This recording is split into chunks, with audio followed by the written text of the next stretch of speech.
All right, I want to show you what's happening with the price of oil today. It is higher after several days of weakness. Part of this seems to be investors listening to what Donald Trump has been saying about Russian oil and whether or not there are buyers around the world of Russia's oil assets that dare to defy the U.S. president. Will we see secondary tariffs directed at countries that do continue to buy Russian oil? That's one tariff storyline we're watching. Keep in mind that the president has also been talking about duties on chips and pharma imports soon. And then from the Canadian perspective, the Prime Minister, Mark Carney, has been saying over the last 24 hours that Canada is going to look at whether to remove some counter tariffs against the United States, suggesting that retaliatory tariffs should be designed to maximize the impacts on the U.S., but minimize the pain for Canadian businesses. Let's bring back Brianne Gardner of Velocity Investment Partners at Raymond James. Brianne, what in a world where we go not an hour without a new headline on trade and tariff tensions, how do you make sense of it and try to make some sound investment decisions? Yeah, I think it is a little bit of data dependent, always having a plan A and a plan B, and what if. I mean, even with markets, I think a little bit elevated and stretched at this point, even after the brief sell-off we saw last week. We are a little bit cautious on the path ahead, especially headed into seasonal weakness. August and September do tend to be weaker months before we head into the fall. And also seeing the Fed and Bank of Canada both hold rates. Obviously, now seeing the Fed a little bit pivot to more dovish, and the market's odds now for a September rate cut are now close to 80% out of the U.S. So something that we are watching closely. I do think tariffs, yes, are re-entering the macro conversation front and center. We saw the U.S. really reaffirm their new rates on August 1st, lifting the average tariff to over 18%, really a level we haven't seen in decades. And I think everyone, especially Canadians, are wondering, how is that going to impact us? We are still waiting to hear the status of these trade talks with Canada. Negotiations have resumed, and Canada does appear confident that a deal will soon be reached.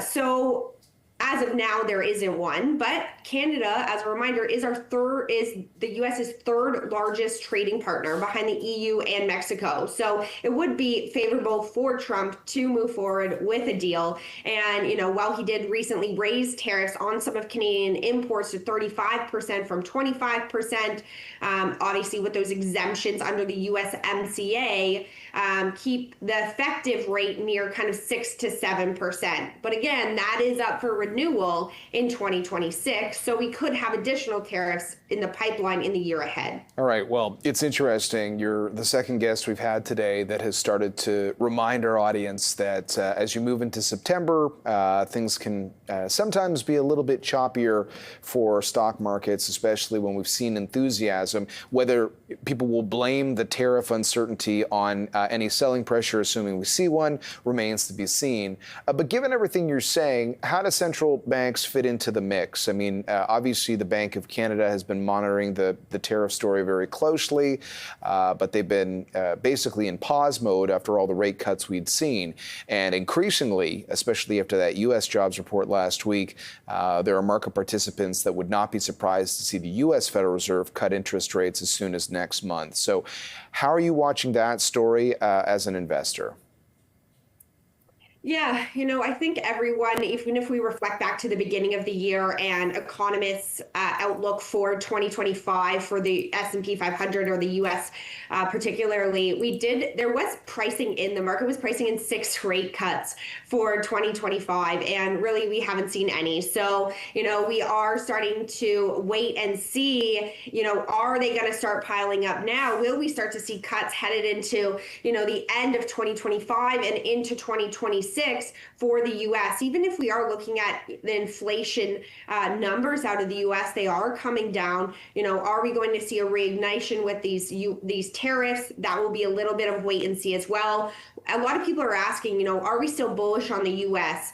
I certainly am. I see, even with the economic data, the amount of money coming into the U.S., the benefit of the AI businesses that are booming out of the U.S., we are tilted now a little bit more. We were a little bit more equal Canada-US. We now have started making some tactical changes, expecting to see some cuts out of the US and a little bit of pop in the US market that the TSX has been outperforming. So for us, we do see some upside there, and we wouldn't be surprised to see some heightened volatility, as you mentioned, yes, coming into seasonal weakness, but also off the back of kind of two muted years, 2023 and 2024. And we have only seen a short correction in April that recovered quite quickly, one of the fastest in histories.